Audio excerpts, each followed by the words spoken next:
మా ఈ ఛానల్ ఉద్దేశం. God bless you. పరిశుద్ధమైన తండ్రి ఇంతవరకు మీ పరిశుద్ధాత్మ సాయంత్రం బలపరుస్తూ వచ్చారు ప్రభావ. మీ నామం కలుగాక ప్రభా. రోజు మరింత బలమైన మీ ఆలోచన నింపబడుతున్నాయినా అనేకులకు ఆశీర్వాదకరంగా దీవెనకరంగా మమ్మల్ని ఇచ్చినందుకు మరింతగా కృతజ్ఞత ఆస్తులు చెల్లిస్తున్నాను తండ్రి. మీ నామం కలుగాక రోజుకైనా మరో మెట్టెక్కుతూనైనా అనేకులకు ఆశీర్వాదకరంగా దీవెనకరంగా ఉండడానికి మరింత మీ పరిశుద్ధాత్మ సేమకు అందించుకొని మీ కృప మీ కనుగొన పట్ల సమృద్ధిగా కుమ్మరించమని ఈరోజు కూడా నేను ఒక మంచి విషయాన్ని ఆలోచించాలని ఆశపడుతున్నాను. మీ పరిశుద్ధాత్మ సేమకు అందించమని మీరు మాతో మాట్లాడమని త్వరలో రానైనా ప్రభువు రక్షకుడునైనా క్రీస్తు రాష్ట్రమైన పవిత్రమైన నామములో ఈ ప్రార్థన మనం రవ్వెట్టుకుని పరలోకపు తండ్రి. ఆమె వందనాలండి. ఈ విధంగా మరొకసారి కలవడానికి దేవుడానికి గురించి అద్భుతమైన అవకాశం బట్టి దేవుని నామం మేము కాక ఆమె. అయితే ఇప్పటికే మీరు త్రిత్వము ఏకత్వం అనే ఆ టాపిక్ గురించి, అనగా దేవుడు ఒక్కడిగా ఉన్నాడా, ముగ్గురు ఉండి పనిచేస్తున్నాడా, అంటే యేసుక్రీస్తు వారు పరిశుద్ధాత్ముడు తండ్రి అయిన దేవుడు ముగ్గురు ఉన్నారా, లేదంటే ఈ ముగ్గురు ఒక్కడేనా అనే దాని గురించి చాలా వివరంగా చాలా విషయాలు మీతో ఇప్పటికే చాలా విషయాలు మాట్లాడడం జరిగింది. ఇక ముఖ్యంగా చాలామంది సందేహం వ్యక్తం చేస్తున్న రీతిగా, అంటే చాలామంది ఏమంటారంటే ఇప్పుడు యెషయా గ్రంథం 9:6 రాయబడిన మాట తండ్రి అయిన దేవుని గురించి రాయబడిందా, లేదంటే కుమారుడైన యేసుక్రీస్తు వారి గురించి రాయబడిందా? అసలు అక్కడున్న లక్షణాలన్నీ చూస్తే తండ్రికి ఆపాదించబడేలా ఉన్నాయే. మరి అక్కడున్న లక్షణాలన్నీ చూస్తే తండ్రికి ఆపాదించబడేలా ఉన్నాయి, కుమారుడికి ఆపాదించబడేలా లేవు. అంటే ఆల్రెడీ తండ్రి ఆ లక్షణాలతో ఉన్నాడు, ఇప్పుడు తండ్రి వచ్చాడు భూమి మీదకి తప్ప కుమారుడిని ఏం పంపించలేదు అన్నక్కడికి చాలామంది కన్ఫ్యూజ్ చేసి మాట్లాడుతూ, చాలామంది దారి తప్పించి మాట్లాడుతూ ఇక రకరకాల పంద పట్టేశారు. సరే, ముఖ్యంగా సందేహపడే మీద ఏం చేయాలంట, జాలి పడాలంట.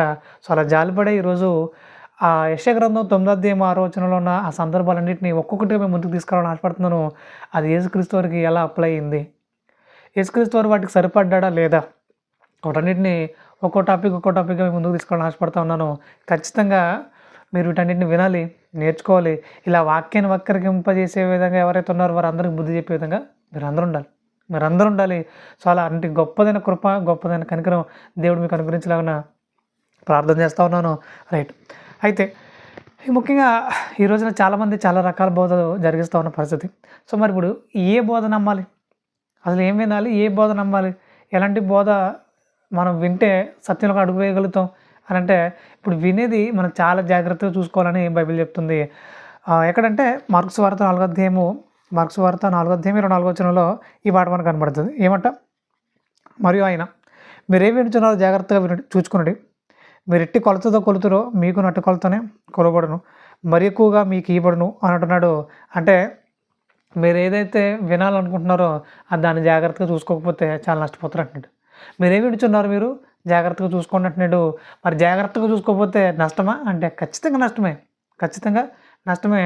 ఈ రోజున చాలామంది వాళ్ళు ఏం వింటున్నారో వాళ్ళకి అర్థం కావట్లేదు. ఏదో చర్చికి వెళ్ళారు, అక్కడ కూర్చున్నారు కొద్దిసేపు, ఏదో సేవకుడు ఏదో చెప్పుకొచ్చాడు, అవన్నీ సంబంధాలు వీళ్ళకి. కాసేపు వెళ్ళాము వచ్చాము అంతే తప్ప అసలు ఏం చెప్పారు ఆయన, మన ఆత్మీయ జీవితాన్ని ఏ విధంగా బలపరిచారు, ఎలాంటి బలమైన మాటలు మనం విన్నాము, ఈ మాటలేమి ఎవరో కనీసం పట్టించుకునే పరిస్థితులు కూడా లేరు. మరి ఎందుకు పట్టించుకోవట్లేదు ఆయన మీరు అని అంటే, హృదయంలో భక్తి లేదు.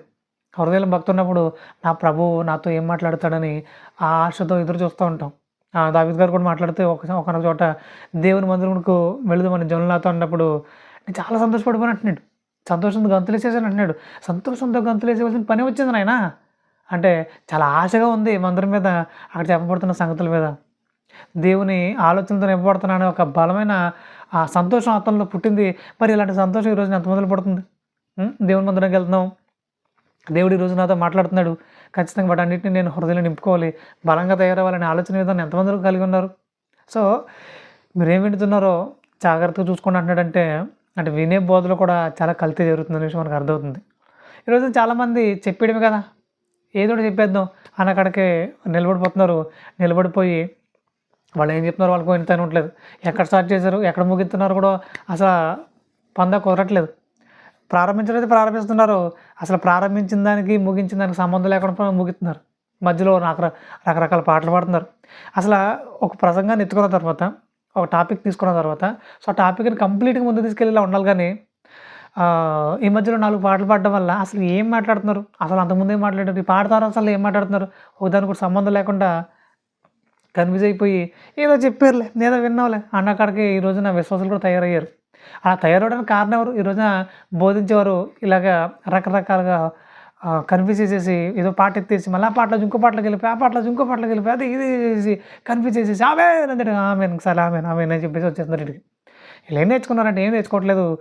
రోజు రోజుకి మరింత బ్రష్లుగా తయారవుతున్నారు. అంటే ఏవో శరీర సంబంధమైన చెప్పేయడం, 4 పాటలు పాడేయడం, ముగించేయడం. ఈరోజు ప్రసంగాలు ఇలానే ఉన్నాయి.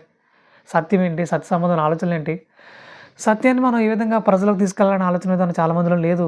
కాబట్టి ఈ రోజున విశ్వాసాలు కూడా అలానే తయారయ్యారు. సరే ఇక రెండోదిగా ఇప్పుడు మనం ఏం వింటున్నాం జాగ్రత్తగా చూసుకోకపోతే చాలా నష్టపోతాం. అంటే భౌతికంగా చూసుకుంటే మరి ఏం తింటున్నామో జాగ్రత్తగా చూసుకోకపోతే ఆరోగ్యపరంగా నష్టం.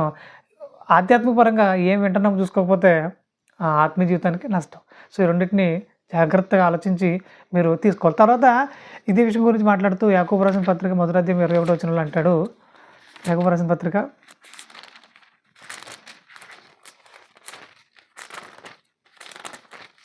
1వ అధ్యాయం 21వ వచనం. అందుచేత సమస్త కల్మషమును విర్రవీగుచున్న దుష్టత్వమును మాని లోపల నాటబడి మీ ఆత్మను రక్షించడానికి శక్తిగల వాక్యమును సాత్వికంతో అంగీకరించని అంటున్నాడు. సాత్వికంతో అంగీకరించకపోతే నష్టం అంటే ఖచ్చితంగా నష్టమే.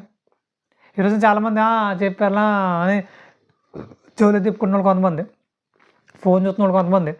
అంటే ఎందుకు వచ్చారైనా మీరు ఇక్కడికి? వాక్యం వినడానికి వచ్చారా, ఫోన్ చూసుకోవడానికి వచ్చారా? అలా ఫోన్ చూసుకున్నా ఉంటే ఇంటి దగ్గర ఉండొచ్చు కదా. ఏవో మాట్లాడడానికి ఉంటే అది ఇంటికి వెళ్ళిపోయి మాట్లాడుకోవచ్చు కదా. వాక్యం దగ్గర కూర్చుని ఇప్పుడు పెద్ద అధికారి మన కళ్ళ ముందు కూర్చుని మాట్లాడుతున్నప్పుడు మన అలాంటి పనులు చేస్తే ఎవరైనా ఒప్పుకుంటారా? అరే ఎందుకు వచ్చావు, ఏం చేస్తున్నావు నువ్వు అని గట్టిగా కోటింగ్ ఇచ్చేస్తారు.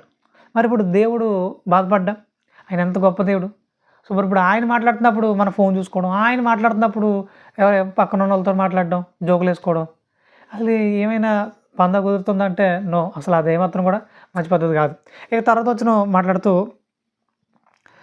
22వ వచనం, మీరు వినివారు మాత్రమే ఉండి మిమ్మల్ని మీరు మోసపుచ్చుకోనకుండా వాక్య ప్రకారం ప్రవర్తించేవారని ఉండండి అంటున్నాడు. అంటే జస్ట్ వినేసాం అనుకుంటా కుదరతనైనా దాన్ని బట్టి మిమ్మల్ని మీరు మోసం చేసుకున్నట్టే అంటున్నాడు. దాని ప్రకారంగా ప్రవర్తించిన వాడే జ్ఞానవంతుడు, దాని ప్రకారంగా అడుగులు వేసిన వాడే జ్ఞానవంతుడు. అలాంటి జ్ఞానవంతుల్ని దేవుడు కోరుకుంటున్నాడు. అలాంటి జ్ఞానవంతులుగా మీరు అందరూ ఉండాలని ప్రభు వాక్యాన్ని బట్టి మీకు తెలియజేస్తున్నారు. సరే ఈ విషయాలన్నీ ఎందుకు చెప్తున్నారు బ్రదర్ మీరు? అంటే వినే విషయంలో ఇంత జాగ్రత్త తీసుకోకపోతే నష్టమా అంటే ఖచ్చితంగా నష్టమే. ఇప్పుడు యెషయా గ్రంథం 9వ అధ్యాయము 6వ వచనం ఒకసారి చూద్దాం. ఎందుకంటే చాలామంది దారి తప్పించేసిన వచనం చెప్పాలి. ఎందుకంటే తండ్రి అయిన దేవుడే యేసుక్రీస్తు వరకు వచ్చేసాడు, ఈ వచనం చూడడానికి కావాలంటే అన్నట్టుగా చాలామందిని దారి తప్పించిన వచనం అది. కాబట్టి అది మీకు అర్థమయ్యే విధంగా ఒక్కొక్కటి వివరించాలని ఆశపడుతూ ఉన్నాను. యెషయా గ్రంథం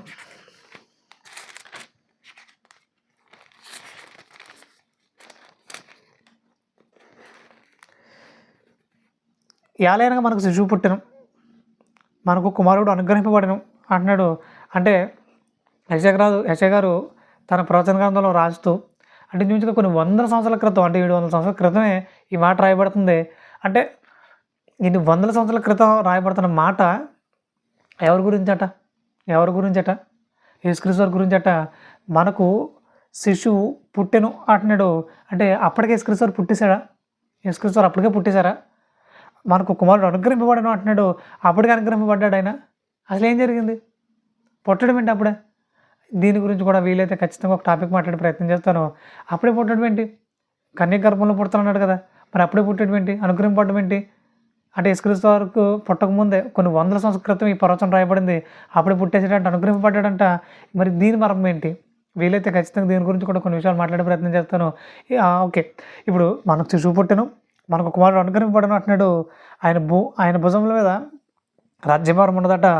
ఆశ్చర్యకరుడు అంటున్నాడు. ఎవరట ఆయన? ఆశ్చర్యకరుడు అంటున్నాడు. అలాగే ఆశ్చర్యకరుడు, ఆలోచనకర్త, బలవంతులైన దేవుడు, నిత్యుడగ తండ్రి, సమాధానకర్త యొక్క అధిపతి అని అతనికి పేరు పెట్టబడిన అంటున్నాడు. అంటే ఇంచుమించుగా 5 లక్షణాలు ఆయనలో ఉన్న లక్షణాలు తెలియజేస్తున్నాడు.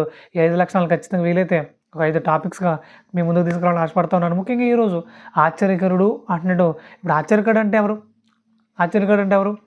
ఆశ్చర్యం జరిగించే వారిని ఆశ్చర్యకరుడు అంటారు. ఇప్పుడు మరి తండ్రి అయిన దేవుడు ఆశ్చర్యకరుడు కదా. ఆశ్చర్యకరుడు అంటే ఎవరు? తండ్రి అయిన దేవుడు. ఆయన ఎన్నో ఆశ్చర్యకార్యాలు జరిగించాడు ఆయన. ఇప్పుడు ఆయనే కదా ఆశ్చర్యకరుడు, ఇంకెవరు లేరు కదా. మరి పనిగట్టుకుని ఇప్పుడు ఇతని గురించి ఆశ్చర్యకరుడు అంటున్నాడంటే ఇదిగో తండ్రి దేవుడే కుమారుడు కింద యేసుక్రీస్తు కింద వచ్చేసాడు, ఆయన ఇక్కడికి వచ్చాడు కాబట్టి ఇప్పుడు ఆయన ఆశ్చర్యకరుడు, ఇంకా ఆశ్చర్యకరుడు ఇంకెవరు లేరు అన్నకాడికి చాలామంది వక్రీకరించి మాట్లాడుతున్న పరిస్థితి. ఇప్పుడు కుమారుడు అనుగ్రహింపబడని రాయబడిన తర్వాత ఆయన ఆశ్చర్యకరుడు అని చెప్తుంటే ఇప్పుడు కుమారుడు ఆశ్చర్యకరుడా, తండ్రి దేవుడు ఆశ్చర్యకరుడా? సో వాక్యాన్ని సరిగ్గా చదవకుండా ఏదోలా దారి తప్పించదు అనుకుంటే దేవుడు చాలా సీరియస్గా తీసుకుంటాడు దాన్ని ఖచ్చితంగా. కాబట్టి ఇప్పుడు ఆశ్చర్యకరుడు అంటే ఎవరు?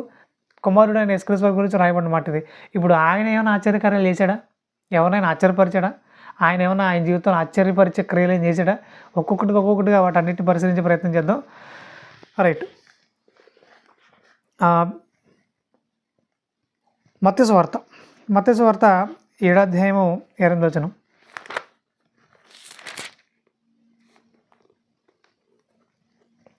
యేసు ఈ మాటలు చెప్పి ముగించినప్పుడు జనసమూహములు ఆయన బోధకు ఆశ్చర్యపడుచుండిరి. ఏమంట? ఆయన బోధకు ఆశ్చర్యపడిపోతున్నారట. ఆయన బోధకు ఆశ్చర్యపడిపోతున్న పని వచ్చింది, ఆయన బోధకి ఆశ్చర్యపడిపోతున్న పని వచ్చింది అనంటే ఆయన బోధించినట్టుగా అంతవరకు ఎవరు బోధించలేదట. అంత జ్ఞానంతో బోధిస్తున్నాడట. మరి అప్పటికి శాస్త్రులు పరిశీలు ఉన్నారా లేరా? ఖచ్చితంగా ఉన్నారు. వాళ్ళు కూడా బోధిస్తున్నారు కదా ప్రతి విశ్రాంతి దినం సమాజ మందిరాల్లో మరి బోధిస్తున్నారు. మరి వాళ్ళు బోధిస్తున్న బోధ వింటున్నారు, ఈయన బోధిస్తున్న బోధ వింటున్నారు.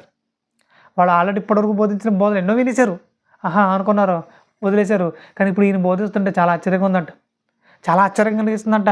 మరి అంత ఆశ్చర్యం కలిగే విధంగా ఎన్ని సంగతులు ఆయన చెప్తున్నాడు, పరలోక సంగతులు ఆయన చెప్తున్నాడు. ఆయన వీళ్ళు చాలా ఆశ్చర్యపోతున్నారు. అది ఏంటినా ఈయనకి ఇంత జ్ఞానం ఎక్కడి నుంచి వచ్చింది? 29వ వచనంలో అదే మాట మాట్లాడతారు. ఎలాగనగా ఆయన వారి శాస్త్రుల వలె కాక అధికారం గల వారికి బోధించినట్టున్నాడు. అంటే వాళ్ళ శాస్త్రాలు ఏమని బోధిస్తున్నారంట? ఇలా అయితే అలా, అలా అయితే ఇలా అన్నట్టుగా ఈరోజు చాలామంది కల్పితాలు కల్పించేసి ఇలాగంట, అక్కడంట, అమెరికాలోనంట, ఇక్కడంట అనే మాటలు తప్ప అసలు వాక్యం ఏం చెప్తున్నారు? వాక్యం ఏం చెప్తుంది? వాక్యం ప్రకారంగా మనం మాటలు మాట్లాడాలి కానీ ఎక్కడో అమెరికాలో ఏదో జరిగింది, ఎక్కడ కెనడాలో ఏదో జరిగింది, ఈ మాటలు ఎందుకు? అంటే వాటిని చూపించి వాక్యాన్ని బలపరచాలనుకుంటున్నారు. అసలు వాక్యానికి బలం లేదా ఏంది? వాక్యంగా చెప్తే మనం వాళ్ళ హృదయంలో నింపలేమైంది? అంటే ఎక్కడో ఏదో ఎవడైతే చెప్తే వాడిని బట్టి యేసుక్రీస్తు గొప్పోడైపోతాడా ఏంది? వాళ్ళు గొప్పోడా, యేసుక్రీస్తు గొప్పోడా? ఈరోజు చాలామంది పలానా ఆయన ఇలా అన్నాడు కాబట్టి యేసుక్రీస్తు గొప్పడు అంటున్నారు. ఆయన అన్నందుకు గొప్పడు కాదు ఈయన మామూలుగా గొప్పడు. ఆయన గొప్పతనం తెలుసుకున్నాడు అతను. కానీ అతను మనందరికీ గొప్పగా కనబడుతున్నాడు కాబట్టి అరే అంత గొప్ప ఆయన గొప్పతనం తెలుసుకున్న ఈయన చెప్తున్నాడు వినండి, ఇలా చెప్పాలి. అలా కాదు, ఈయన చాలా గొప్పడు, ఇంత గొప్పడు చెప్పాడు కాబట్టి యేసుక్రీస్తు గొప్పడు అనద్దు. చాలా నీచంగా ఉంటుంది. ఈరోజు చాలామంది అలాగే ఉన్నారు. శాస్త్రాలు బోధిస్తున్నారు, ఎక్కడెక్కడో చెప్తున్నాడు, అక్కడ ఎలాగంట ఇక్కడ ఎలాగంట అనే మాటలు మాట్లాడుతున్నారు. కానీ యేసుక్రీస్తు అలా బోధించట్లేదు, అస్సలు అలా బోధించట్లేదు. ఆశ్చర్యం కలిగిస్తుందంట ఆయన బోధ. అది కరెక్ట్గా చెప్తున్నాడంట. ఇక మీదట మీ హృదయాలు మారాలి, మీరు మారు మనసు పొందాలి, సత్యం వైపు అడుగులు వేయాలి, సత్యవంతులకు తీర్చిదిద్దబడాలి. నేను సత్యం కోసం సాక్ష్యం ఇవ్వడానికి వచ్చాను, మీరు కూడా సత్యాన్ని స్తంభాలుగా నిలబడాలంటున్నాడు. ఇలాంటి ఆశ్చర్యకరమైన బోధ ఆయన జరిగిస్తున్నాడు. మరి ఇలాంటి ఆశ్చర్యకరమైన బోధలోకి మీరు రావాలని మనల్ని ఆహ్వానిస్తున్నాడు. ఇలాంటి బోధ మీరు జరిగించాలంటున్నాడు. ఆయన బోధకి ఆ రోజున చాలామంది ఆశ్చర్యపోయారట.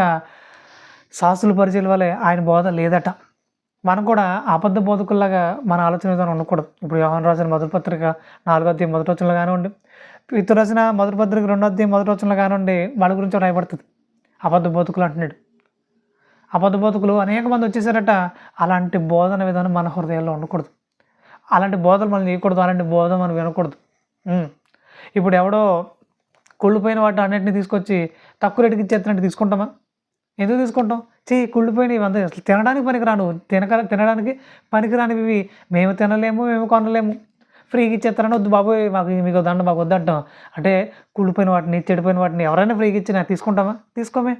అలాగా కుళ్ళిపోయిన బోధ, చెడిపోయిన బోధ చాలామంది చేస్తున్నారు. ఫ్రీగా వినేస్తుంటే ఎలా కుదురుద్ది? వినకూడదు. అది ఆత్మీయ జీవితాన్ని ఎంతో పాడు చేసేస్తుంది, నిజంగా నాశనం చేసేస్తుంది అలాంటి బోధ. కాబట్టి అలాంటి బోధన విధానాలు మీరు ఉండకూడదని, అలాంటి బోధలు మీరు ఎవరు చేయకూడదని యేసుక్రీస్తు వారు తన బోధతో అక్కడ ఉన్న వారిని ఆశ్చర్యపరిచి చూపించారు. మన బోధ కూడా అనేకులను ఆశ్చర్యపరిచే విధంగా ఉండాలి, అనేకులను సత్యం నడిపించే విధంగా ఉండాలి. అంతే తప్ప ఎవరిని దారి తప్పించే విధంగా ఉండకూడదు. అది పెద్ద శాపం, అది పెద్ద శాపం మనకది. సో, అలాంటి బోధన విధానం మనలో ఉండకూడదు. ఇప్పుడు ఆయన బోధ విని చాలామంది ఆశ్చర్యపడ్డారట. ఇక తర్వాత 22 అధ్యాయం మత్తయి సువార్త 22 అధ్యాయము 15 వచనం ఒకసారి చూడగలిగితే,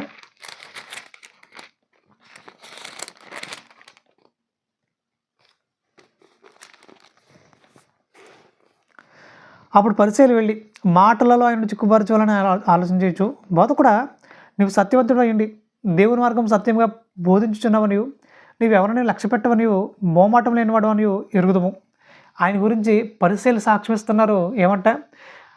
బోధకుడా, నీవు సత్యవంతుడు అయ్యండి అంటే యేసుక్రీస్తు వారు సత్యవంతుడు అని ఒప్పుకున్నారు. First point. ఇక రెండోది, దేవుని మార్గం సత్యంగా బోధించుచున్నావు అంటున్నారు. అంటే ఇప్పుడు దేవుని మార్గం సత్యంగా బోధిస్తున్నాడా లేదా? ఖచ్చితంగా నువ్వు బోధిస్తున్నావు. వాళ్ళు నమ్ముతున్నారు, దాన్ని ప్రకటిస్తున్నారు, అంటే ఒప్పుకుంటున్నారు. ఆయన అబద్ధికుడు కాదని ఒప్పుకుంటున్నారు, సత్యవంతుడు అని ఒప్పుకుంటున్నారు, సత్యమే బోధిస్తున్నాడు అని ఒప్పుకుంటున్నారు. ఇక తర్వాత ఓకే, నీవెవరిని లక్ష్య పెట్టవని, మొమాటం లేనివాడు అని ఎరుగుదము అంటున్నారు. అంటే ఎవరిని లక్ష్యం చేయడంట. ఆయన బోధ విషయంలో ఎవరిని లక్ష్య పెట్టడంట. చెప్పాలనుకున్న విషయాన్ని ఖచ్చితంగా చెప్తాడట. చెప్పాలనుకున్న విషయాన్ని ఖచ్చితంగా చెప్తాడంట. మొహమాటమే లేదంట. అరే వీళ్ళు మనోళ్ళు, మన యూదులు, మన వీళ్ళకి అనుకూలంగా బోధ చేయాలనే ఆలోచన ఏదో నీ దగ్గర లేదు. నీ దగ్గర మొహమాటమే లేదు. నువ్వు చాలా ఖచ్చితమైన వాడు. నువ్వు చాలా ఖచ్చితత్వంతో కూడుకున్న వ్యక్తి. నువ్వు ఎవరిని లెక్క చేయట్లేదు. నువ్వు ఎవరిని లెక్క చేయట్లేదు. నీ బోధ విషయంలో అంత ఖచ్చితంగా ఉన్నావని శత్రువులు సాక్ష్యమిస్తున్నారు. పరిసయ్యులు వచ్చి సాక్ష్యమిస్తున్నారు, నువ్వు ఇంత గొప్పోడివి అని. సరే, ఇప్పుడు అక్కడ ఉన్న ఏంటంటే కన్నింగ్ మెంటాలిటీ తోటి వాళ్ళు పొగుడుతున్నారు. కానీ పొగిడినా అబద్ధాలేం పొగడట్లే, అబద్ధాలేమో చెప్పట్లే, నిజాలే చెప్తున్నారు. నువ్వు సత్యవంతుడివి, సత్య మార్గం సత్యంగానే బోధిస్తున్నావు. మరి అలాగే మొమాట లేదు నీకు, ఎవరిని లక్ష్య పెట్టావు. నువ్వు చెప్పాలనుకున్న ఖచ్చితంగా చెప్తావు. అంటే శత్రువులు కూడా బలంగా సత్యాన్ని బోధిస్తున్న సేవకుని గురించి బలమైన సాక్ష్యం ఇస్తున్నారు. అలాంటి గొప్పదైన సాక్ష్యం మనం పొందుకునే విధంగా ఉండాలి. అలాంటి గొప్పదైన సాక్ష్యం మనం సంపాదించుకోవాలి. శత్రువులు కూడా మన గురించి ఏం చెప్పాలి తెలుసా? ఇతను సత్యమే బోధిస్తాడండి అనే మాట మాట్లాడాలి. అలా మాట్లాడే విధంగానే మన బోధన విధానం ఉండాలి, మన ఆలోచన విధానం ఉండాలి, మన ప్రవర్తన ఉండాలి. ఈ రోజున చాలామంది ప్రవర్తన ఎలా ఉందంటే ఎదుటివారిని దారి తెప్పించేది ఉంది. అంటే వీళ్ళు క్రైస్తవులే, కానీ వీళ్ళ మాటలు బాగలేవు, వీళ్ళ ఆలోచన విధానం బాగోదు, వీళ్ళ ప్రవర్తన అసలు బాగోదు, ఎటో వెళ్ళిపోతూ ఉంటారు. వీళ్ళు కంప్లీట్గా సాధన సంబంధాలు ఉన్నట్టుంటారు, కానీ మేము క్రైస్తవులని చెప్పుకుంటారు.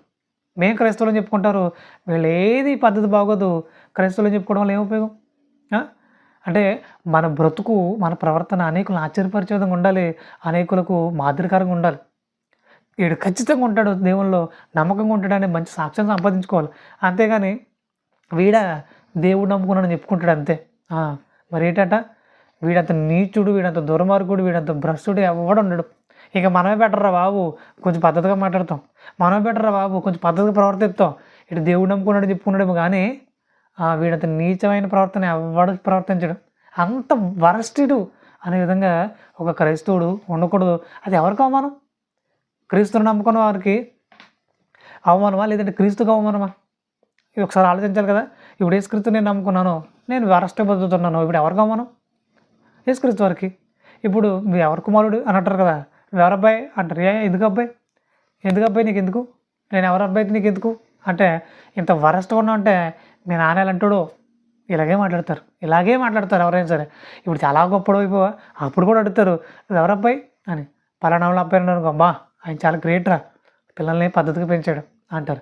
అలాగే చెడిపోయినప్పుడు ఆడంత పనికి మళ్ళీ రా, పిల్లల్ని ఎలా పెంచాడేట్రా అంటారు. అంటే వీడు చెడిపోతున్నా, బాగుపడుతున్నా, ఘనత రావాలన్నా, నీతిపరిచి మాట్లాడాలన్నా తండ్రి కారణం అంటున్నారు కదా. ఇప్పుడు యేసుక్రీస్తు నమ్ముకున్నాం అని చెప్పుకుంటున్నాం కదా, మరి యేసుక్రీస్తు నమ్ముకున్నవానుగా ఆయన గౌరవించే విధంగా, ఆయన గౌరవం వచ్చే విధంగా మనం బ్రతకాలి. కానీ ఆయన కించపరిచే విధంగా, ఆయన నీతిపరిచే విధంగా మనం బ్రతుకు విధానం ఉండకూడదు. ఈరోజు చాలామంది సాక్ష్యాలు కానివ్వండి, పాటలు కానివ్వండి, బోధన విధానం కానివ్వండి, చాలామంది ట్రోల్ చేస్తున్నారు. ఇదిగో యేసుక్రీస్తు నమ్ముకుంటే ఇలాంటి నీచమైన మాటలు మాట్లాడతారు, వ్యర్థమైన మాటలు మాట్లాడతారు, కాబట్టి యేసుక్రీస్తు నమ్ముకోకండి అనే విధంగా చాలామంది ట్రోల్ చేస్తున్నారు. అలా ట్రోల్ చేయడానికి అవకాశం ఇచ్చింది ఎవరు? ఈరోజు మన అని చెప్పుకుంటున్నాం క్రైస్తవులు. మేము క్రైస్తవులు అని చెప్పుకుంటున్న వాళ్ళే ఇలాంటి బోధన విధానంలో ఉన్నారు. చాలా నీచంగా ఉన్నాయి వాళ్ళ మాటలు. ముఖ్యంగా రోజు జరిగే విధానానికి ఏమాత్రం కూడా అనుకూలంగా లేవు, చాలా భిన్నంగా ఉన్నాయి.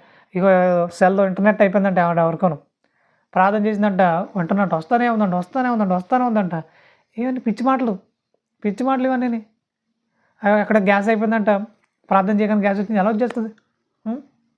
అంటే ఏదో మభ్య పెట్టేద్దాం జనాల్ని, ఏదో గొప్ప అనిపించేసుకుందాం అనుకుంటున్నారు. గొప్ప కాదు నాయన. ఎంతమంది ట్రోల్ చేస్తున్నారు చూస్తున్నారు కదా! ఎంతమంది ట్రోల్ చేస్తున్నారు చూస్తున్నారు కదా! కాబట్టి ట్రోల్ చేసే విధంగా ఏ క్రైస్తవుడు ఉండకూడదు. సత్యం విషయం నమ్మకంగా నిలబడే విధంగా ఉండాలి. అలాంటి క్రైస్తవులను దేవుడు కోరుకుంటున్నాడు. అలాంటి పిల్లల్ని దేవుడు కోరుకుంటున్నాడు. అంతేగాని నేను దేవుడికి అవమానకరంగానే ఉంటానంటే దేవుడు చాలా బాధపడతాడు. ఆయన బాధపెట్టి మనం ఏం సాధిస్తాం? సో అలాంటి విధానం మంచిది కాదు. రైట్. ఇప్పుడు ఆయన బోధ అనేకుల్ని ఆశ్చర్యపడుతుందట. ఇప్పుడు మాటల్లో చిక్కు పెట్టేద్దామని కంగారుకి వచ్చేసారట. సరే, ఇప్పుడు ఆయన మొమ్మట లేనివాడు అని ఎరుగుదము, నీకేం తోచున్నది? కైసరికి పన్నించే న్యాయమా కాదా అని ఇక అక్కడి నుంచి 1 by 1 క్వశ్చన్లు వేసుకుంటూ వచ్చారు ఆయనకి. ఇప్పుడు ఇదే విషయాన్ని కైసరికి పన్నించడం న్యాయమా కాదనే విషయం గురించి ఒక టాపిక్ మాట్లాడడం జరిగింది. వీలైతే మన ఛానల్లో ఉంటే చూడండి. ఆయన అలా చిక్కు పెట్టద్దు అనుకున్నారేమో కానీ వాళ్ళనే చిక్కుల్లో పెట్టి పంపించేశాడు ఆయన. అంత జ్ఞానవంతుడైన, అంత వివేకం కలిగిన వ్యక్తి ఆయన. ప్రతి క్రైస్తవుడు ఇలానే ఉండాలి. ఎవరైనా సరే మనల్ని చిక్కు పెట్టాలనుకుంటున్నారా, వాళ్ళకే అర్థమయ్యే విధంగా ఆయన మీరేదైతే కుట్ర చేస్తున్నారో, మీరేదైతే ఎదుటోని కించపరచాలని ఆలోచనలు ఉన్నారో ఆ విధానం సాతాను లక్షణం. సో అలాంటి విధానం నుంచి బయటకు రండి. జ్ఞానం నేర్చుకోండి. జ్ఞానవంతులుగా మీరు ముందు కొనసాగండి అని ఒక క్రైస్తవుడు జ్ఞానం చెప్పే విధంగా ఉండాలి తప్ప క్రైస్తవుడే బుద్ధి చెప్పించుకునే విధంగా ఉండకూడదు. అదేమాత్రం కూడా మంచి పద్ధతి కాదు. సరే, ఇప్పుడు యేసుక్రీస్తు వారి బోధ విని వాళ్ళు ఆశ్చర్యపోతున్నారట. ఆయన గురించి గొప్పదాన్ని సాక్ష్యం ఇస్తున్నారు. ఇక తర్వాత ఇప్పుడు ముఖ్యంగా చెప్పాలంటే ఈరోజు చాలామంది స్వస్థతలు చేస్తామని రకరకాలుగా ప్రజలు ఏదో బాగు చేసేద్దామన్న ఆలోచనతోటి స్వస్థత సభలు పెట్టేస్తున్నారు. కానీ అక్కడ నిజంగా స్వస్థతలు జరుగుతున్నాయా? జరగకూడదు. ఎందుకు జరుగుతాయి? ఆనాడు జరిగించినవి అన్నీ రియల్గా ఉన్నాయి. గ్రాఫిక్స్ అవి. పోలియో కాలుడు వచ్చాడా వెంటనే వాడికి స్వస్థత ఇచ్చిన యేసుక్రీస్తు వారు ఎక్కడ చీప్ ట్రిక్ చేయలే. 4 రోజులు అవుతుంది, వారం రోజులు రా, లేదంటే 7 వారాలు రా అని ఎక్కడ అనట్లే. ఒక్క మాట చెప్పగానే వెంటనే స్వస్థత వచ్చేసింది. ఇప్పుడు ఒక్క మాట చెప్పగానే స్వస్థత వచ్చే రోజులు లేవు. మాట కాదు, వెళ్ళి మద్దన చేసేసినా సరే స్వస్థత రాదు. దానికి సంబంధించిన వైద్యం జరిగించుకోవాలి, చక్కగా ముందుకెళ్ళేలా ఉండాలి.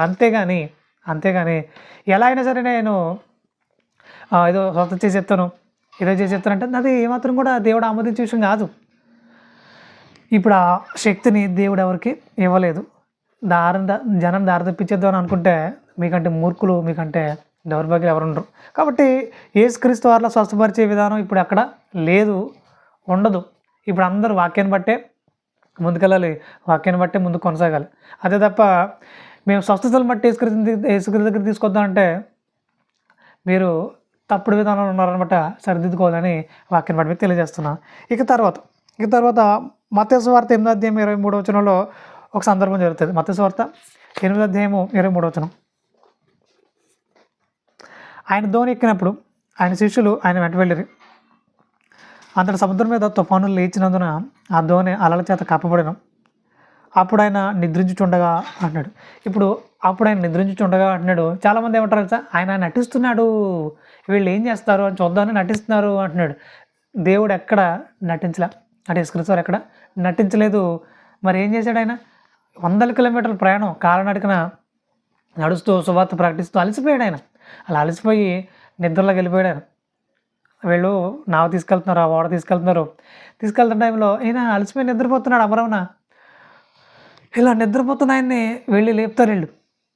నిద్రపోతున్న ఆయన్ని లేపుతారు. అలా లేపగానే వెంటనే ఆయన లేచి ఆ గాలిని సముద్రాన్ని గద్దించేయడం జరిగింది. ఇప్పుడు గాలిని సముద్రాన్ని గద్దించడం అంటే అంత చిన్న విషయమా? ఇప్పుడు మనకు వర్షాలు కురుస్తున్నాయి, తుఫాన్లు బలంగా నడుస్తున్నాయి.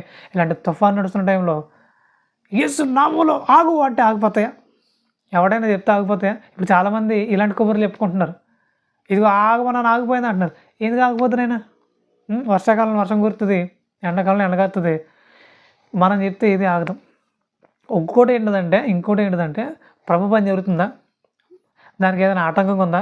ప్రభు మీ చిత్తం అయితే మాకు ఈ ఆటంకాన్ని తీయండి, మేము చక్కగా ముందుకెళ్ళాలనుకుంటున్నాం, వాక్యాన్ని బోధించాలనుకుంటున్నాను బ్రతిమలాడుకుంటే దేవుడు ఏమైనా కనికరిస్తే అదేమైనా ఆగొచ్చేమో. కానీ గాలిని తుఫానుని గద్దించే అంత సామర్థ్యం, అంత శక్తి మన దగ్గర లేదు.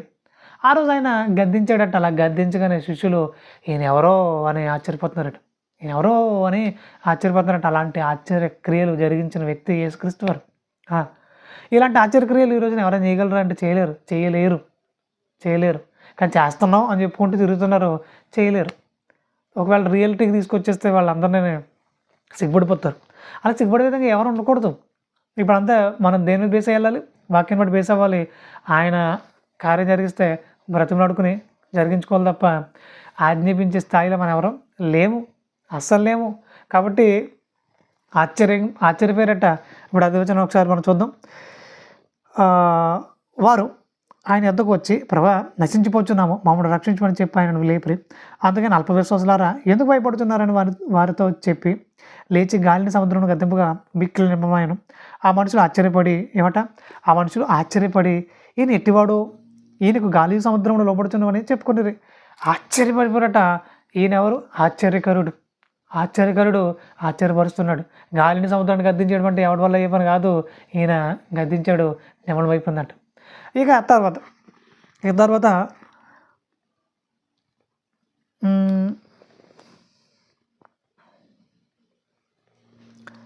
మత్తయి సువార్త 13:53 వచ్చిన ఒకసారి చూడగలిగితే, మత్తయి సువార్త 13:53.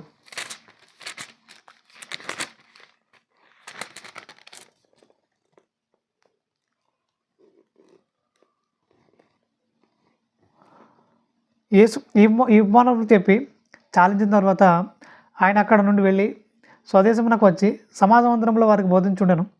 అందువలన వారు ఆశ్చర్యపడి ఈ జ్ఞానమును, ఈ అద్భుతములను ఇతనికి ఎక్కడి నుండి వచ్చినవి? ఇతడు వడ్లమన కుమారుడు కాడా? ఇతని తల్లి పేరు మరియ కాదా? యాకోబు, యోసేపు, సీమోను, యూద అయిన వారు ఇతని సోదరులు కారా? ఇతని సోదరులందరూ మనతోనే ఉన్నారు కారా? ఇతనికి కార్యములన్నీ ఎక్కడి నుండి వచ్చినని చెప్పుకొని ఆయన విషయమై అభ్యంతరపడి అంటున్నాడు. ఆశ్చర్యపడ్డారంట. రెండోదిగా అభ్యంతరపడుతున్నారట. అంటే ఈరోజు చాలామంది యేసుక్రీస్తు వారి గురించి తెలుసు, ఆయన గొప్పతనం ఏంటి తెలుసు, కానీ ఆశ్చర్యపడ్డారు కానీ అభ్యంతరపడుతున్నారట. అరే ఇదేంటి ఇలా జరగడం ఏంటి? మనం ఇప్పుడు ఇలాంటి కార్యాలు చూడలేదే, ఇలాంటి బోధ ఎప్పుడు వెళ్ళలేదే అని ఆశ్చర్యపడ్డారు. కానీ ఎప్పుడు మనతో ఉన్నాడు కదా ఈయన, చిన్నప్పటి నుంచి చూసుకుంటూ వచ్చాం. ఇప్పుడు ఏంటి ఇంత ఆశ్చర్యకరమైన బోధ చేస్తున్నాడు, ఈయన కాదా అయింది అన్నట్టుగా అభ్యంతరపడుతున్నారట. ఈ రోజున చాలామంది ఆశ్చర్యపడుతున్నారు, అభ్యంతరపడుతున్నారు. ఇలాంటి విధానం సాతాను సంబంధం విధానం. అంటే ఒక్కసారి ఆశ్చర్యపడడం అంటే అది నిజమే కదా. చాలామంది ఇప్పుడు ఈ రోజున మ్యాజికల్ చేస్తారు, చాలా ఆశ్చర్యపోతుంటారు. ఇది ఎలా జరిగింది అని ఆశ్చర్యపోతుంటాం.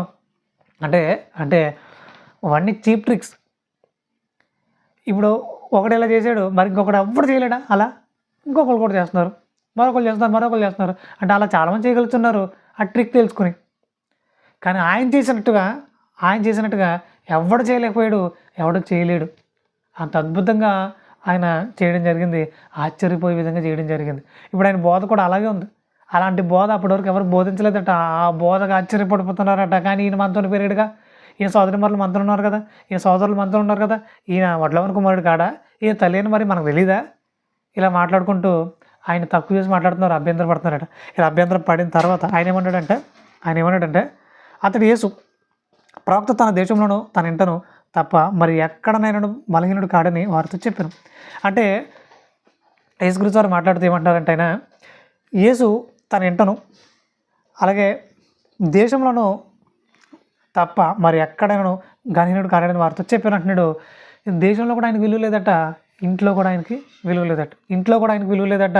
ఇప్పుడు సహోదరులు కూడా ఆయన ఏమన్నారట, ఒకసారి ఆ విషయం కూడా మనం పరిశీలించే ప్రయత్నం చేద్దాం. సహోదరులు కూడా ఆయన ఏమంటున్నారంటే, యోహాను సువార్త 7వ అధ్యాయము మొదటి నుంచి ఒకసారి చూడగలిగితే, యోహాను సువార్త 7వ అధ్యాయము మొదటి నుంచి. అటు తర్వాత యూదులు ఆయనను చంపవెతికినందున యేసు యూదయలో సంచరింపనొల్లక గలిలయలో సంచరించి ఉండెను. యూదుల పర్ణశాలల పండుగ సమీపించిన కనుక ఆయన సహోదరులు ఆయనను చూచి, నీవు చేర్చిన క్రియలు నీ శిష్యులను చూచినట్లు ఈ స్థలం విడిచి యూదయకు వెళ్ళుము. అంటే ఈయన చంపాలని వెతుకుతున్నారట. ఈ విషయం సహోదరులకి తెలుసు. మరి నువ్వు ఇక్కడ ఎందుకున్నావు, వెళ్ళిపో, మరి యూదయకి వెళ్ళి అక్కడ చేయి, నీ కార్యాలు ఏంటో అంటున్నారంటే, అక్కడికి వెళ్తే ఈయన చంపేస్తారనే విషయం తెలుసు తమ్ముడికి. తెలిసినా అక్కడికి వెళ్ళమంటున్నారంటే దాని అర్థం ఏంటి? నువ్వు చచ్చిపో అని కోరుకుంటున్నారు. అంటే సొంత తమ్ముళ్ళే యేసుక్రీస్తు నమ్మకుండా చచ్చిపోమని కోరుకుంటున్నారంటే ఎంత మూర్ఖత్తులు ఉన్నారు. సో ఈ విషయాన్ని నేను దృష్టి పెట్టుకుంటే ఇంట్లోనే ఆయనకు గౌరవం లేదు, దేశంలోనూ గౌరవం లేదు. అంటే ఎక్కడ కూడా ఆయన గౌరవించే పదంగా లేరు. ఎందుకు లేరు ఆయన అంటే, ఆశ్చర్యకరుడికి ఎంత అవమానం జరుగుతుంది.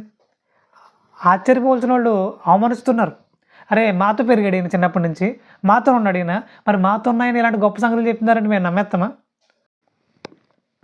ఇప్పుడు ఆశ్చర్యపోతూనే అభ్యంతర పడతారంటే ఇంత నీచమైన లక్షణం మరొకళ్ళు ఉండదు.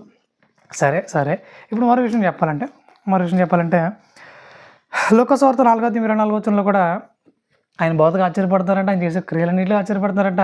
కానీ అక్కడ యూదులు ఒక కట్టు నియమించారట. ఇప్పుడు ఎవరైతే యేసుక్రీస్తుని అంగీకరిస్తారో వాళ్ళ సమాజం నుంచి వేలేసేస్తాం అన్నట్టుగా మాట్లాడారంట. కాబట్టి ఆయన్ని ఒప్పుకోలేదట. అంటే ఎవరికో భయపడిపోయి, ఎవరికో నిబంధనలకు లోపడిపోయి యేసుక్రీస్తుని ఒప్పుకునే పరిస్థితులు ఉన్నారంటే ఇంతకంటే నీచమైన పరిస్థితికి మరొకటి ఉండదు. ఈరోజు చాలామంది రకరకాల కట్టుబడిపోయి, వారి మాటలకి లోబడిపోయి యేసుక్రీస్తుని పక్కన పెడుతున్నారు. మరి చనిపోయిన తర్వాత మరి ఎక్కడికి వెళ్ళాలనుకుంటున్నారు? ఇప్పుడు యేసుక్రీస్తు ద్వారా గొప్పదైన రక్షణ మనకు ఉంది. ఇలా రక్షణ ఉందని తెలిసిన తర్వాత ఒక్క నిమిషం,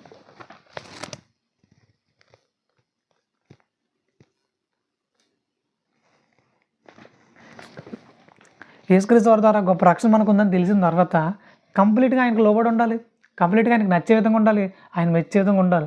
అంతేగాని ఎవరో అడ్డుగా ఉన్నారని, ఏవో కట్టుబాట్లు ఉన్నాయని చెప్పేసి వాటికి లోబడిపోయి యేసుక్రీస్తుని పక్కన పెట్టాలనుకుంటే అది చాలా ప్రమాదకరం అని వాక్యాన్ని బట్టి మీకు తెలియజేస్తూ ఉన్నాను. ఇక తర్వాత లోకసువార్త 9:37 లోకసువార్త 9:37 ఒకసారి చూడగలిగితే,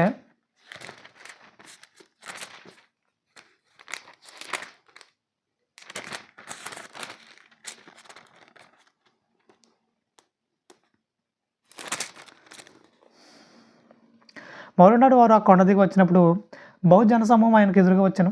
ఇదిగో ఆ జన సమూహంలో ఒకడు బోధకుడా, నా కుమారుని కటాక్షించమని నేను వేడుకొంచున్నాను, వాడు నాకు ఒక్కడే కుమారుడు. ఇదిగో ఒక దెయ్యం వాని పట్టినప్పుడు వాడు అకస్మాత్తుగా కేకలు వేయను, నురుకారినట్లు అతడు అది వారిని విలవిల్లాడించుచు గాయపరచుచు వారిని వదలకుండును. దాన్ని వెళ్ళగొట్టడాన్ని నిశ్చితులను వేడుకుంటాను, కానీ వారి చేత కాలేదని మొరపెట్టుకున్నాను. అందుకు యేసు, విశ్వాసులని మొరతరం వాళ్ళారా, నేను ఎంతకాలం మీతో కూడా ఉండి మిమ్మల్ని సహించను, నీ కుమారుని ఇక్కడికి తీసుకుని రామని చెప్పాను. వాడు వచ్చిస్తుండగా ఆ దెయ్యం వారిని పడద్రోసి విలవిల్లాడించాను. యేసు అపవిత్రాత్మను గద్దించి బాలుని స్వస్థపరిచి వారిని తండ్రికి అప్పగించాను. కనుక అందరూ దేవుని మహత్యమును చూచి ఆశ్చర్యపడి అంటున్నారు. ఇప్పుడు ఆయనలాగా దెయ్యాన్ని వదిలించిన విధంగా ఈరోజు చాలామంది లేరు. అంటే మేము కూడా దెయ్యాలు వదిలిచ్చేస్తాం అంటున్నారేమో, కానీ ఎవరి వల్ల కాదు. అయినా అప్పుడు యేసుక్రీస్తు వారు ఆయన పబ్లిష్ అవడం కోసం కొన్ని ప్రత్యేకమైన కార్యక్రమాలు జరిగినాయి. ఇక దెయ్యాలు వదిలించడం అని, స్వస్థపరచడం అని, ఇలా ఆయన పబ్లిష్ అవడం కోసం ఇదంతా జరిగింది. ఇప్పుడు పనిగట్టుకుని దెయ్యాలు వదిలించిన పనే లేదు. మెంటల్గా డిస్టర్బ్ అయిన వాళ్ళని దెయ్యం పట్టుకున్నది అంటున్నారు, రకరకాల పందులు తీసుకెళ్ళిపోతున్నారు. సరే, విషయం ఏంటంటే ఆయన చేసినట్టుగా అప్పటివరకు ఎవరు చేయలేదు. కాబట్టి వాళ్ళు ఏమైపోతున్నారు? ఆశ్చర్యపోతున్నారు. ఆయన ఎవరు? ఆశ్చర్యకరుడు. ఇన్ని చేసినా సరే వాళ్ళెవరు కూడా నమ్మిన పరిస్థితి లేదు. ఇన్ని చేసినా సరే ఆయన అంగీకరించిన పరిస్థితి లేదు, ఒప్పుకోలేదట ఆయన్ని. ఆయన ఎవరు ఒప్పుకోలేదట. నిజంగా చాలా చాలా బాధాకర విషయం ఇది. ఇక తర్వాత మత్తయి సువార్త 27:11 ఒకసారి చూడగలిగితే, మత్తయి సువార్త 27:11.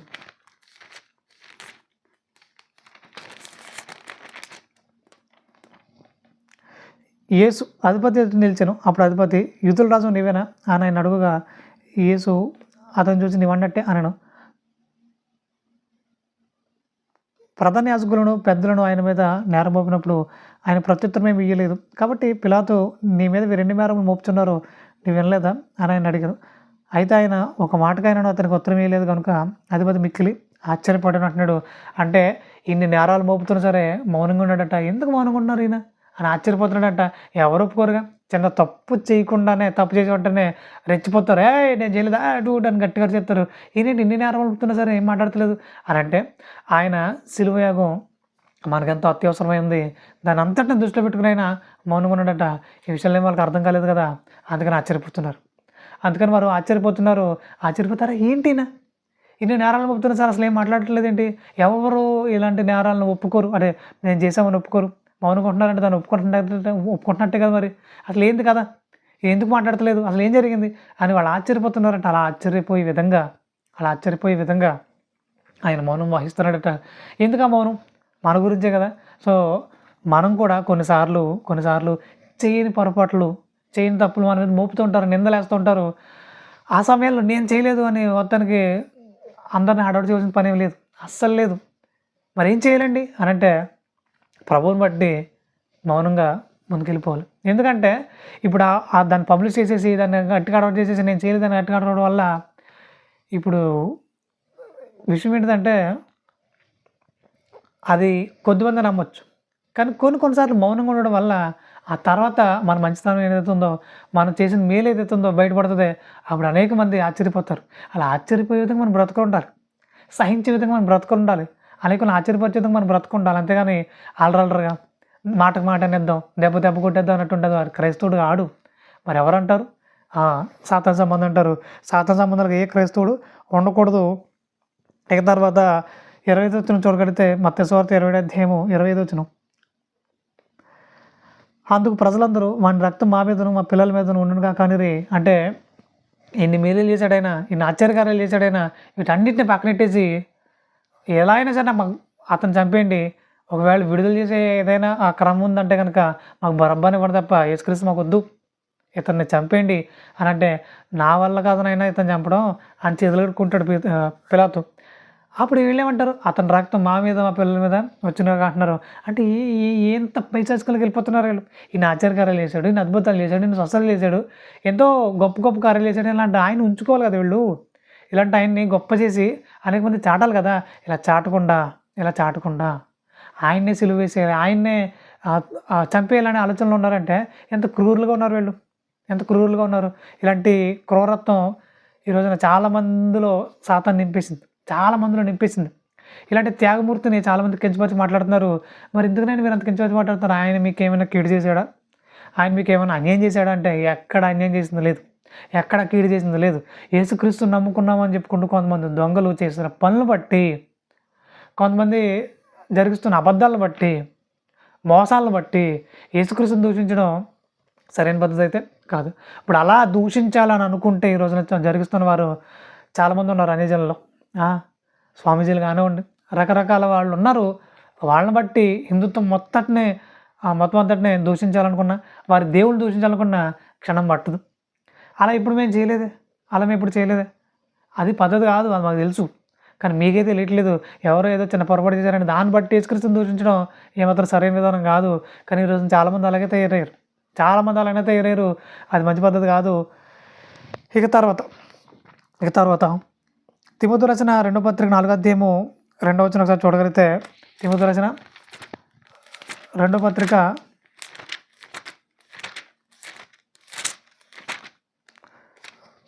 4వ అధ్యాయం 2వ వచనం. వాక్యమును ప్రకటించుము, సమయమందును అసమయమందును ప్రయాసపడము, సంపూర్ణమైన దీర్ఘశాంతంతో ఉపదేశించుచు ఖండించుము, గద్దించుము, బుద్ధి చెప్పుము. ఎందుకనగా జనులు హితబోధను సహింపక దొరద చివరి గల వారి తమ స్వకీయ దుర్లక్షలకు అనుకూలమైన బోధకులను తమ కొరకు పోగు చేసుకుని అంటున్నాడు. ఇప్పుడు వాక్యాన్ని ప్రకటించాలంటున్నాడు, సమయమందును అసమయమందును ప్రయాసపడాలంటున్నాడు, సంపూర్ణమైన దీర్ఘశాంతంతో ఉపదేశించు, ఖండించమంటున్నాడు, గద్దించమంటున్నాడు, బుద్ధి చెప్పమంటున్నాడు. ఇది క్రైస్తవుడికి ఉండాల్సిన లక్షణాలు అంటున్నాడు. క్రైస్తవుడు ఎలానే ఉండాలి. ఎవడు వినకపోయినా ఖచ్చితంగా సత్యంగానే చెప్పాలి. ఎవరు వినట్లేదు, మనకు కొంచెం అనుకూలపరుచుకుందామని అబద్ధ బోధకుల్ని సిద్ధం చేసుకోవడం, దురదీవులు కలిగి ఉండడం అనేది క్రైస్తవ లక్షణం కాదు. అది సంపూర్ణమైన సాతాను లక్షణం. ఇలాంటి సాతాను లక్షణాలు కలిగి రోజుకు దారి తప్పే విధంగా ఏ క్రైస్తవుడు ఉండకూడదని వాక్యాన్ని బట్టి మీకు తెలియజేస్తున్నాను. ముఖ్యంగా ఆశ్చర్యకారుడు అంటే ఎవరు? ఇదిగో యేసుక్రీస్తు వారు. మరి తండ్రి దేవుడు ఆశ్చర్యకార్యాలు చేశాడంటే ఆయన కూడా ఆశ్చర్యకరుడే. ఇప్పుడు ఆయన చేసిన ఆశ్చర్యకార్యాలు ఏంటిదంటే ఎర్ర సముద్రం 2 పాయలుగా చేయడం ఏంటి, ఆకాశం నుంచి మన్నాను కురిపించడం ఏంటి, ఇక బండల నుంచి నీళ్ళు రప్పించడం ఏంటి, ఇవన్నీ గొప్ప ఆశ్చర్యకార్యాలు. ఆయన మా ఆశ్చర్యకరుడే, ఆయన కుమారుడే యేసుక్రీస్తు వారు కూడా ఆశ్చర్యకరుడే అని యెషయా గ్రంథం 9వ అధ్యాయం 6వ వచనంలో చాలా క్లియర్ కట్గా ఆయన రాయించడం జరిగింది. నేను ఆశ్చర్యకరుడినే, ఇదిగో నేను పంపిస్తున్న కుమారుడు కూడా ఆశ్చర్యకరుడే. అలాంటి గొప్ప ఆశ్చర్యకార్యాలు జరిగిస్తాడని ఆయన చాలా వివరంగా చెప్పడం జరిగింది. సో వీటన్నిటిని పక్కనెట్టేసి తండ్రి యేసుక్రీస్తు కింద వచ్చేసాడని మాటలు మాట్లాడితే మీకంటే మూర్ఖులు, మీకంటే దౌర్భాగ్యులు మరెవరుండరు. వాక్యాన్ని బట్టి మీకు తెలియజేస్తూ, దౌర్భాగ్యులు అంటే ఇది బూతు కాదు. అది అంటే దౌర్భాగ్యులు అంటే ఏమీ లేకపోవడం అని అర్థం. అంటే మీ హృదయంలో వాక్యం ఉంటే అలా మాట్లాడరని దాని అర్థం. మీ హృదయంలో వాక్యం లేదు కాబట్టి వాక్యపు దౌర్భాగ్యులు మీరు. వాక్యం లేని వారు మీరు వాక్యాన్ని హృదయాన్ని కలిగి ఉండండి. వాక్యం విషయంలో ధనవంతులుగా ఉండండి. అనేకులకు ఆశీర్వాదకరంగా మీరు ఉండాలని వాక్యం బట్టి మీకు తెలియజేస్తూ ఇప్పటివరకు ఆశ్చర్యకార్యుడు జరిగించిన ఆశ్చర్యకార్యాలని ఆయన జరిగించిన ఆశ్చర్యకార్యాలకు ఆశ్చర్యపోయిన వారందరిని మీకు చూపించడం జరిగింది. ఆయన ఎవరు? ఆశ్చర్యకరుడు. మనల్ని కూడా ఆశ్చర్యకరులుగా చూడాలనుకుంటున్నాడు. ఆయన వాక్యాన్ని బట్టి లోతైన ఆలోచనతో నింపబడుతూ అనేకులకు ఆశీర్వాదకరంగా దీవెనకరంగా ఆశ్చర్యపరిచేదిగా ప్రతి క్రైస్తవుడు ఉండాలని వాక్యాన్ని బట్టి మీకు తెలియజేస్తూ నా మాటలు ముగిస్తున్నాను. ప్రార్థన చేసుకుందాం. పరిశుద్ధమైన తండ్రి, ఇంత గొప్పదైన అవకాశం కల్పించిన ఆయన లోతైన సంగతులు వినిపిస్తూ వచ్చారు. మేము అవలంబికలు కాక రోజు రోజుకు మరింత పరిపూర్ణత్వం నడిపించిన ఆయన అనేకులకు ఆశీర్వాదకరంగా దీవెనకరంగా మేము ఉండడానికి, అనేకులు ఆశ్చర్యపరిచే మీ పిల్లలుగా మేము ఉండడానికి మీ గొప్పదైన పరిశుద్ధాత్మ సింహకు అందించి నడుకుంటూ ప్రాధాన్యపడుతూ త్వరలో నాయన మా ప్రభు రక్షకుడు నాయన క్రీస్తు శాశ్వతమైన పవిత్రమైన నామములో ఈ ప్రార్థన మనం నడుచుకుని పరలోకపు తండ్రి. ఆమేన్. వందనాలండి. ప్రియ స్నేహితులారా, సమాజంలోని మనుషులు రకరకాల వాటి కొరకు పరుగులు తీస్తున్నారు. ఆనాడు అపోస్తుడైన పౌలు గారు తన చివరి దశలో మాట్లాడుతూ నా పరుగు కడముట్టించితిని అంటున్నారు. అంటే క్రైస్తవులుగా మన పరుగు పరలోకానికే కావాలి అనే ఆలోచనతో మైండ్ రన్ టు హెవెన్ అనే నినాదమే మా ఈ ఛానల్ ఉద్దేశం. God bless you.